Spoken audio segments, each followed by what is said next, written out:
how to create a post on Instagram. To create a post on Instagram, open up the Instagram application. Tap on the plus icon from the top left of the screen. Now it has been moved to the top left, so in case it is quite confusing.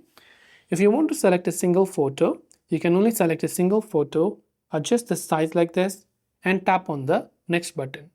If you want to select multiple photos, tap on this select multiple button over here and go on about selecting the photos that you want to add. Then once you've done that, tap on this next icon from the top right hand side and you can choose to add some audio, text, overlay, filter and make some edits and tap the next option. And lastly, you can go on about typing your captions over here and then you can make sure that everything is selected and tap the share button to finally save it.